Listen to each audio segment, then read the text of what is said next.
श्री स्वामी समर्थ. माझ्या यूट्यूब चॅनलमध्ये आपले सहर्ष स्वागत आहे. आपला आजचा दिवस सुख शांती समाधानाचा जावो हीच माझी ईश्वरचरणी प्रार्थना. साध्या सोप्या भाषेत चातुर्मास म्हणजे देवाचा निद्रा काळ.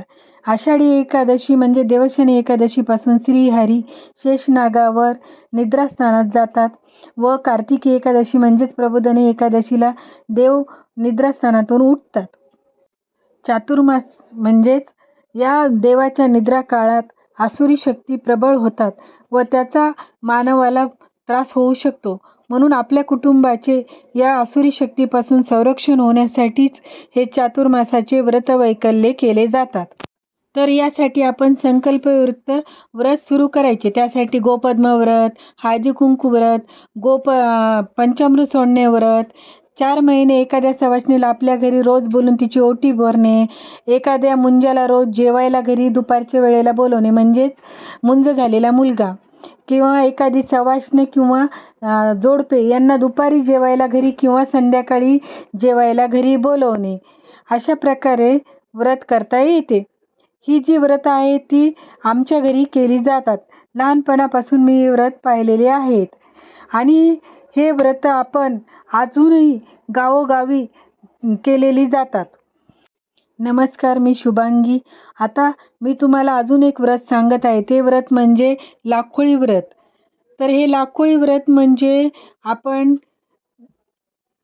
महादेवाला पांढरे फूल आवडतात, तसेच श्रीहरी विष्णूला पिवळी फुलं आवडतात, गणपतीला लाल फूल दुर्वा आवडतात, आपल्या कुलदैवताला कुलदेवीला मोगऱ्याची फुलं आवडतात.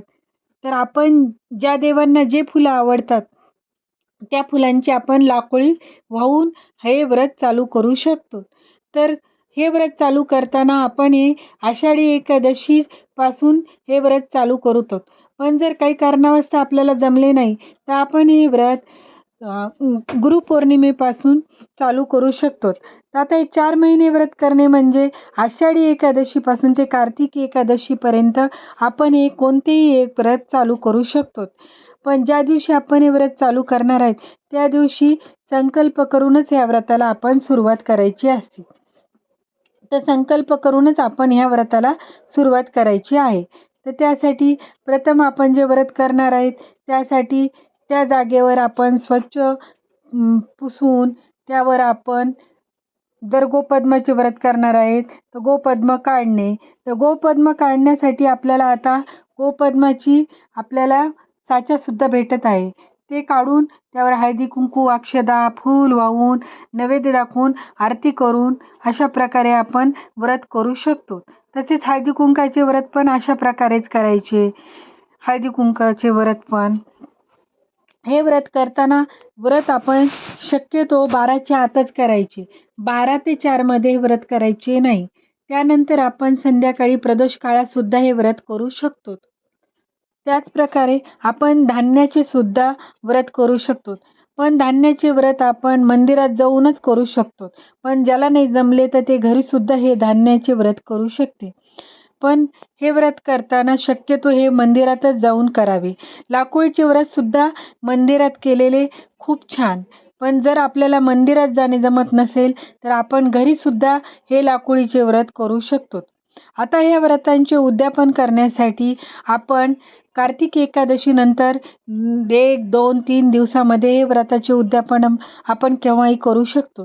तर त्यासाठी आपण एक सवाष्ण घरी जेवायला बोलून तिची ओटी भरणे, तिचे पूर्णपणे आदरातिथ्य करणे अशा प्रकारे याचे उद्यापन करायचे. आणि मुंजा जो जेवायला घरी बोलवणार असेल तर त्या मुंजासाठी आपण एक मुलगा किंवा 5 असे 7 अशी मुलं घरी जेवायला बोलून त्यांना यथाशक्ती दान करायचे. शक्यतो त्यांना कपडेच घेणे, मुंजांना कपड्याचेच दान असते.